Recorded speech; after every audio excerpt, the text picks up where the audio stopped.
Welcome to This Explainer, where we are going to treat Cambridge AS and A-level mathematics, specifically the notoriously tricky syllabus 9709, exactly like a high-stakes game of chess. My ultimate goal today is to rewire how you approach your exams. I want to help you think 5 moves ahead, so you can anticipate the examiner's next mental move before you even uncap your pen.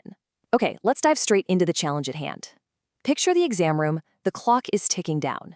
You turn the page and are faced with a classic, heavy-duty conservation of mechanical energy problem. Now, I want you to imagine 2 very different, hypothetical students sitting in that room, Alex and Sam. First, we have Alex. Alex is what we call the overloader. Faced with this complex question, Alex instantly panics and just dumps every single raw mathematical fact they've ever memorized right onto the page. We're talking kinetic energy formulas, gravitational potential energy equations, work formulas, just a massive chaotic wall of variables. There is absolutely zero analytical structure. It's a shotgun approach, hoping something, anything, hits the target. Then, on the other side of the room, we have Sam. Sam is the rusher. Sam sees the numbers in the prompt, instantly grabs the calculator, and just starts crunching away. The fatal flaw? Sam entirely misses the specific command word requirements. They don't register the massive difference between a show that question and a calculate question. Because of this, Sam ends up answering a completely different question than the one the examiner actually asked. If we look at their flawed answers side by side, it is just a sea of brutal red pen marks. Both of these students worked hard, but both of them failed the strategy game.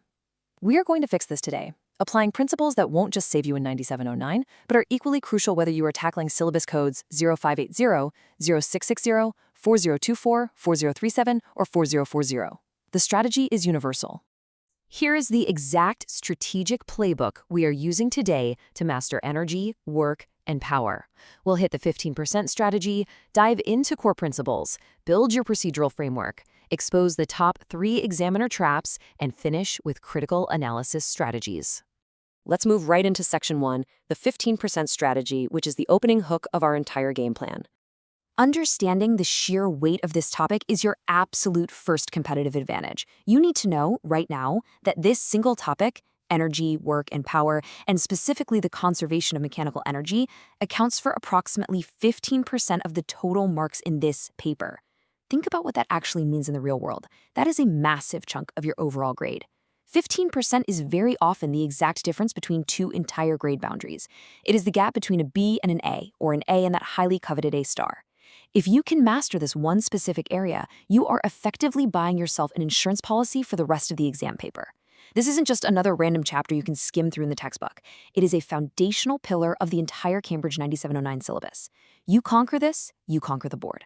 Now, let's talk about the ultimate secret of the Cambridge grading system, the method mark strategy. Listen, it is not just about getting to that final, neat numerical answer. You absolutely must secure those vital method marks by showing the examiner your analytical process step by step. Remember Alex from earlier, the one who just threw a dozen formulas at the page? Alex lost all the method marks because there was no logical flow. The examiner couldn't follow the thought process. And Sam, who just rushed to a final number, Sam lost them too because the journey was invisible. To secure every single mark, top-tier students use a structured approach that we can adapt into the Peel framework: point, evidence, explanation, link. For mathematics, this is a total game changer. It means first stating your point or principle, like explicitly writing by conservation of energy. Then evidence, which means extracting and clearly writing down the specific data variables given in the question. Next is explanation, where you show your algebraic working clearly, step by step, no skip lines. And finally, link, tying your final calculated value back to the specific command word in the prompt. If the prompt says evaluate, you better be offering an evaluation, not just a number. Before we continue, subscribe to our YouTube channel Ace the Exams at acetheexams_IGCS to excel in your Cambridge examinations. Click that subscribe button and hit the bell icon right now. Moving to Section 2, Mastering Core Principles. Let's establish the theoretical foundations that will form your winning moves. The Cambridge syllabus emphasizes time and time again that top-performing students don't just rely on rote memorization. They build a deeply connected conceptual understanding that adapts to literally any curveball context the examiner decides to throw at them. And trust me, they love throwing curveballs. Mastery means you truly understand the causal relationships behind the math. For example, if a particle is moving up a rough inclined plane, a master doesn't just blindly plug numbers into MGH. They understand conceptually, visualizing the physics, that the initial kinetic energy is actively being drained by 2 things: the gain in gravitational potential energy and the work done against friction. So if the examiner suddenly changes the context, let's say instead of a block on a ramp, it's a bead sliding on a curved wire, a master candidate isn't thrown off for a second. Why? Because the underlying conceptual framework, the actual mechanics of the energy transfer, remains exactly the same. We are transforming your answers from red pen marks to green check marks by building this success blueprint. This academic benchmark prioritizes deep, logical, and structured reasoning over a superficial, broad overview. I want you to really look at the difference between analytical depth and superficial breadth. It's the difference between the shotgun approach and the sniper approach. One student lists every single energy equation known to modern physics on the margin of the paper, hoping the examiner picks the right one, but never actually solves the problem logically. The top student, however, states just one perfectly chosen equation. Initial energy plus work done equals final energy, but they meticulously define each variable based on the provided diagram. The analytical depth comes from identifying that work done in this highly specific scenario is the frictional force multiplied by the exact distance traveled along the slope, not just horizontal distance. It's precise, it's deep, it's mathematical elegance. Stop scrolling. Subscribe to our YouTube channel, Ace the Exams, at acetheexams_IGCSE to excel in your Cambridge examinations. We've helped thousands of students improve by 2 to 3 grade bounders. Join them right now by subscribing to at acetheexams_IGCSE and turn on all notifications so you never miss our weekly exam strategy sessions. To consistently achieve that level of analytical depth, you have to build your answers to explicitly hit 3 targeted cognitive domains: knowledge and understanding, application, and analysis. I read the principal examiner reports every single year, and they specifically note that integrating these 3 domains is the exact formula that leads to significantly higher marks. Let's break it down. Knowledge is simply knowing the formula for kinetic energy, 1/2 mv². Easy. Application is taking that formula and using it with the correct mass and velocity values provided in the specific question. But analysis, that is the grand master move.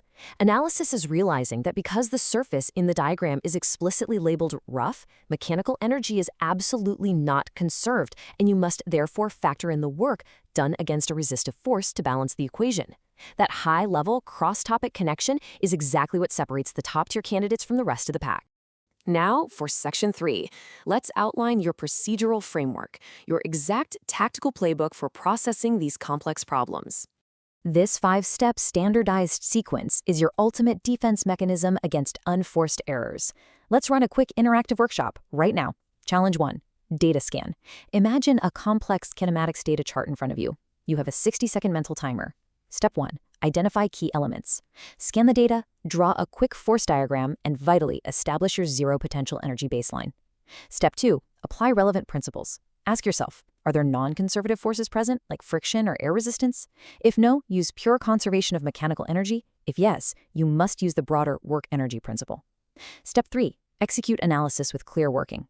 This is where your algebra has to be bulletproof. Show every single manipulation to lock in those method marks. Step 4. Verify results. Take a breath and look at your answer. Does a negative velocity squared make any physical sense? Absolutely not. Go back and check your sign conventions. And finally, Step 5. Present in appropriate format. If we forced our old friend Alex to strictly follow these exact 5 steps, that chaotic, stressful wall of numbers instantly transforms into a logical, flowing, and highly scoreable mathematical argument. I really want to hammer home that Step 5, presenting your information, is critical. It follows strict conventions that silently signal your complete mastery to the examiner. Proper headings, correct mathematical terminology, appropriate significant figure formats, and clear diagram annotations are not optional fluff. They are the professional standard required to secure top marks. When an examiner sees a cleanly formatted answer, they immediately know they are dealing with a candidate who understands the material. Let's move to Section 4 and flip the board around. We need to look at this from the examiner's perspective to spot the top 3 traps.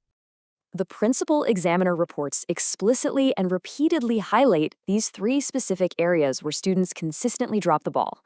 Let's do Challenge 2, Finds the Flaw. I'm going to give you a hypothetical student sentence, and you have to spot why they just lost marks. Ready? Here's the sentence. The energy at the top equals the energy at the bottom, so mgh equals 1/2 mv². Okay, what's the fatal flaw there? Think about it. The flaw is that the track in the original diagram was subtly labeled rough. The student gave a vague answer, entirely ignored the specific context of the prompt, and completely missed the work done against friction. That one rush sentence just cost them 3 method marks. The examiner wants specific, context-driven answers that say gravitational potential energy is converting to kinetic energy quadratically minus the thermal energy lost to friction. Precision is everything. This quote right here is a direct directive from the examiners themselves. Because candidates consistently confuse key terminology under pressure, taking this exact advice is a non-negotiable defensive strategy. Let's run Challenge 3, speed writing. You have a 30-second mental timer. How would you perfectly define work done versus power in the context of an engine pulling a heavy train up an incline? The key here is absolute precision using our Peel framework. Your point? Work done is the force exerted multiplied by the distance moved strictly in the direction of that force, measured in joules. Your evidence/explanation? Power, however, is the actual rate at which that work is done over time, measured in watts, which algebraically simplifies to force times velocity. Mixing these two fundamental concepts up is a classic, totally avoidable examiner trap. Define your terms clearly, right at the start, and you create an impenetrable shield against losing those technical marks. Finally, Section 5. Critical analysis strategies. For our endgame, we are focusing heavily on the evaluative thinking that truly separates the average students from the elite, top-scoring candidates. When you are asked to perform a comparative analysis, let's say the final part of a question asks you to compare a particle's motion on a perfectly smooth incline versus a rough incline, you must explicitly identify both the similarities and the differences. Do not just list facts. A similarity, you could state, both systems experience a change in gravitational potential energy that is dependent purely on the vertical height gained, regardless of the path. A key difference? The rough inclined system continuously loses mechanical energy to the environment as thermal energy due to friction, whereas the smooth system conserves mechanical energy entirely. You absolutely must support these analytical statements with hard mathematical evidence, citing your previously calculated values. Use comparative connectives like whereas, conversely, or in contrast. Finally, draw a definitive conclusion about their relative importance, explaining exactly how the coefficient of friction acts as a limiting factor on the final velocity. The absolute top-scoring candidates master data interpretation by proactively questioning the assumptions built into the mathematical models. They mentally run through this critical evaluation checklist to mathematically justify their decisions. Did your calculation assume air resistance was negligible? Note that limitation explicitly. If you just calculated a theoretical maximum velocity for a falling object, acknowledge that real-world aerodynamic factors would make the actual terminal velocity significantly lower. This level of thinking is the culmination of our entire strategy system. Remember the 3 golden rules that guarantee top marks. Number 1, command word decoding. You must know exactly what evaluate, derive, or show that actually requires you to do. Number 2, the Peel framework application, giving your math a strong, logical, readable spine. And number 3, the time management matrix, having the discipline to know exactly when to move on if a simple 2-mark calculation is somehow taking you 10 minutes to solve. As you gear up and prepare for your exam, I want you to seriously ask yourself this question. Are your mechanical energy answers currently leaving precious method marks on the table? Make sure you are always thinking 5 moves ahead to secure every single possible point. Don't be an Alex dumping random formulas, and definitely don't be a Sam rushing past the command words. Use the procedural framework we've built today. Students who implement these mathematics strategies see an average improvement of 2 grade boundaries, but only if they practice consistently with our weekly videos. Here's your final reminder. Subscribe to our YouTube channel Ace the Exams at acetheexams_IGCSE to excel in your Cambridge examinations. Subscribe right now to acetheexams_IGCSE and click that bell. Don't let another exam pass you by. Drop a comment below with your target grade for mathematics and the biggest challenge you're facing. Our team responds to every comment. Like and share this video with a study partner. Ace the Exams. Your Cambridge success starts here.